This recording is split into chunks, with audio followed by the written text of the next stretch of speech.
Está, muy buenas noches. Hola, buenas noches Álvaro, ¿cómo estás tú? ¿Todo bien? ¿El buen resultado que obtuvieron cambiar los planes de ir a estudiar al extranjero o se mantiene eso? No tengo idea, yo estoy hasta el 10 de marzo del próximo año con mi mandato. Es verdad que siempre ha sido, desde que estudiaba en la universidad, desde que terminé ingeniería, que siempre había estado en mis planes poder seguir estudiando, seguir perfeccionándome, pero hay que ver, pues, hay que ver si es que nos toca asumir alguna responsabilidad en el caso que seamos gobierno, pero yo al menos todavía no me planteo en esa hipótesis. Así que estamos todavía trabajando por la candidatura de Gabriel Boric. Yo no voy a la reelección, como me comprometí, y espero terminar el mandato cumpliendo mis funciones. Ya, pero sin duda los resultados de este fin de semana cambian un poco los planes de ustedes, ¿no? O sea, de todas maneras, si piensa que el Frente Amplio, nosotros lo veníamos diciendo, a pesar de los malos augurios que algunas personas daban sobre nosotros hace un buen tiempo, sobre todo en los últimos meses, nosotros decíamos que había un trabajo territorial más quizás invisible que nosotros estábamos haciendo, sobre todo a nivel de escala local, en los gobiernos locales. Y eso se expresa, por ejemplo, disculpa que se me empañan un poco los vidrios, Sí, eso se expresa en que teníamos antes muy pocos concejales, cerca de 10 o 20 concejalías, y ahora tenemos más de 130.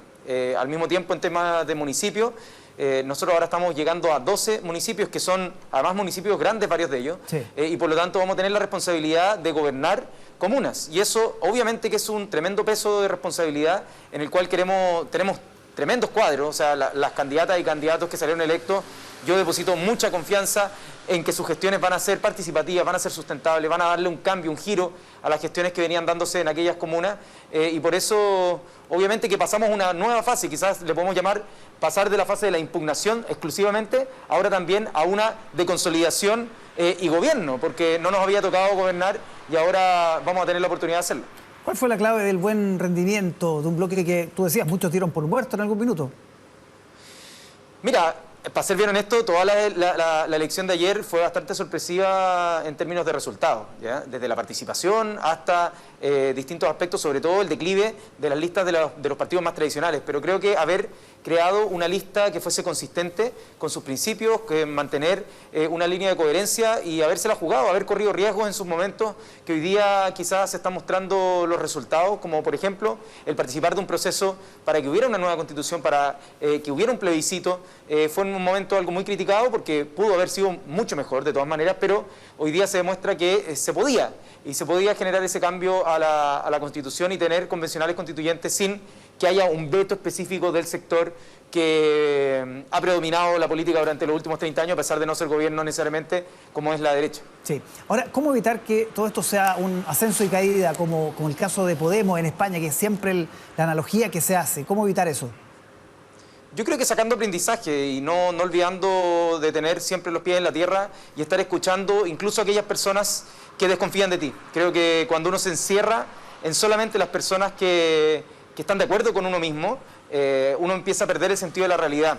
Y por eso reconocer, por ejemplo, la tremenda señal en las candidaturas independientes y lo que hay ahí desde el mundo de la interpelación a los actuales partidos políticos también es algo que tenemos que tomar nota, tenemos que entender qué es lo que está pasando ahí en esa interpelación y tejer puentes de confianza, vínculos que se tengan que empezar a construir, que quizás hay mucha simetría de información y por lo tanto la desconfianza aumenta. Entonces hay una gran labor ahí con la ciudadanía de poder retomar esos espacios y obviamente serán estos nuevos liderazgos también, por ejemplo, dentro del Frente Amplio, dentro de la lista Pro Dignidad, quienes estén cargados de hacer esos nuevos vínculos. Nosotros, y es difícil decirlo a los 34 años, pero yo voy de salida en esto del periodo parlamentario. Y ahora hay otros liderazgos, tanto generacionales, pero también territoriales en distintas regiones, que creo que van a poder tomar las cosas buenas que nosotros hicimos y también aquellas cosas en las que nosotros lo pudimos haber hecho mejor y poder hacer una mucho mejor labor. Sí, no digas veterano a los 34 porque si no, ¿qué queda para uno? ¿Eh? Sí, no, muy raro decirlo, pero bueno, en los ciclos políticos nosotros cuando llegamos dijimos, más que lo nuevo de ser joven, es como de que es transitorio el paso de la representación política, no debiese ser algo para chancharse en el poder. Yo tengo colegas que los tuvimos que sacar ahora con una ley y por eso no se pueden repostular, pero están desde el año 90. Sí. Entonces creo que ahí también hay un cambio en la dinámica donde uno no está como en la vida para ser diputado o diputada, sino que a uno le toca asumir, luego después será otra persona e ir aprendiendo en ese proceso. Gabriel Boric juntó las firmas. ¿Se transforma en una real amenaza para Daniel Jadwe? Más que amenaza, yo creo que cuando hay una nueva candidatura que ofrece ideas para el país y que tiene un respaldo, al menos como coalición en la última elección, es una oportunidad de que esa primaria sea mucho más representativa, ¿no? Y por eso esto que nos dijeron que era imposible, de juntar 25.000 firmas en 3 semanas, para nosotros nunca han sido imposibles. Era difícil, era cuesta arriba, pero lo logramos y lo superamos con creces porque, insisto, creo que hay un proyecto que durante el último tiempo, durante quizás el último año, estuvo y fue flanco de varias críticas, muchas de ellas justificadas, pero lo que creo que no hemos perdido es la convicción de que vamos por un camino correcto, vamos por el camino de, durante los últimos 10 años, me acordaba hace pocos días que estamos en mayo del 2011, o sea, del 2021, 10 años desde el movimiento estudiantil universitario, ¿no? Y que cuando estábamos ahí marchando, justo hace 10 años, empezamos a descubrir también en el proceso político la barrera que era la Constitución y que teníamos que terminar con la Constitución y que teníamos una riqueza en la minería y que teníamos que empezar a discutir más sobre el royalty y la reforma tributaria. Entonces, todo eso se va desencadenando y mirando para atrás, todo se ve muy obvio, pero en el camino ha sido mucho más difícil de lo que parece. Ya, ¿cómo se va a diferenciar Gabriel Boric de Daniel Jadwe? Porque están compitiendo ya, o sea, puede haber un fair play y todo, pero ¿cómo se van a diferenciar para que elijan uno al otro?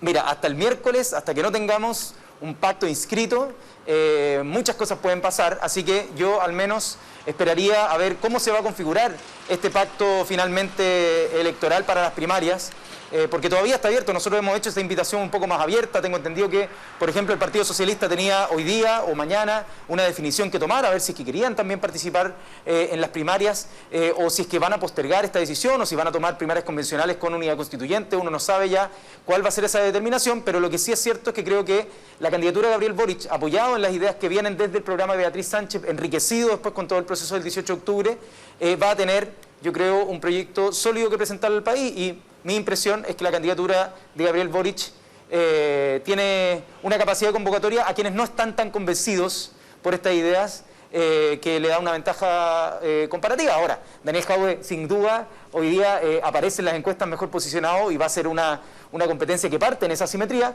pero creemos que con el pasar de la semana y de los meses que llegan hasta la elección, todo puede pasar y se puede dar vuelta. Sí, bueno, Gabriel Boric aquí mismo en Tele 13 Noche dijo hace un tiempo que su opción podía convocar más, podía llamar a más electores probablemente que Daniel Jadwe, que sabemos que tiene una importante adhesión, pero también una alta tasa de rechazo. ¿Cómo lees esa disyuntiva? Mira, yo creo que en las encuestas nos ha tocado, a Gabriel, a mí, en estos años en política, nos ha tocado estar en los primeros lugares de los rankings y también no aparecer en los rankings o estar mal evaluado. Y yo creo que eso siempre se tiene que tomar como un momento temporal y nunca ni creerse la muerte por estar arriba, ni tampoco tirarse a morir cuando está abajo, sino que hay que leerlo y saber escucharla.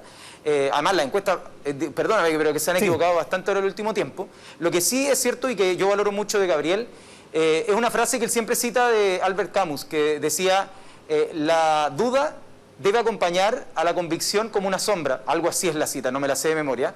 Pero en el fondo es la capacidad de Gabriel de siempre estar disponible a ser persuadido, no creer que como están todas las certezas ya listas, y esa, entre comillas, vulnerabilidad al momento de acercarse al diálogo y aproximarse a la conversación política, creo que va a ser algo muy valioso, sobre todo cuando estamos discutiendo una constitución, cuando hay que generar esa, por así decirlo, transición distinta, cuando hay que cerrar el ciclo de transición con esta nueva constitución, y por eso yo creo que tiene algo en términos de personalidad y liderazgo súper importante que aportar al proceso. ¿Eso puede ser una ventaja frente a una figura como Jadwe, por ejemplo? Yo creo que sí, yo creo que puede ser una ventaja. Perfecto. Y hay tiempo porque, claro, tú dices, todas las cosas pueden pasar, pero quedan 48 horas o menos. ¿Hay tiempo para absorber en una sola candidatura a los candidatos de unidad constituyente que están bien de capa caída con los resultados, o ya es muy tarde? Habría que preguntarle a ellos, al menos desde nosotros han estado las puertas abiertas desde el día 1, que se ha dicho, esto hay una premisa que hay que cumplir, que es que no hay un gobierno de continuidad del de Sebastián Piñera, que ha sido un gobierno terrible, que nosotros creemos que le ha hecho mucho daño y ha abandonado a la población chilena en los momentos más difíciles de su historia reciente, como han sido la pandemia y, bueno, qué decir, con las violaciones de derechos humanos después del estallido social. Entonces, han estado las puertas abiertas para que se pudieran converger en torno a programas de transformación. Lamentablemente se han ido restando los partidos de la unidad constituyente de a poco, con distintas declaraciones. Todo indica a que no quieren participar, pero nosotros, al menos hasta el día de hoy, hemos mantenido esas puertas abiertas. Y sin duda, en el caso que no ocurran y que ellos tomen otra determinación, Lo que sí no puede no existir es un acuerdo de segunda vuelta. Eso sí que no puede no existir, porque tenemos que dar garantías y no esperar hasta la última hora, ver una negociación, que qué sé yo. No, la gente necesita certezas dentro de todo este ámbito de competencia electoral.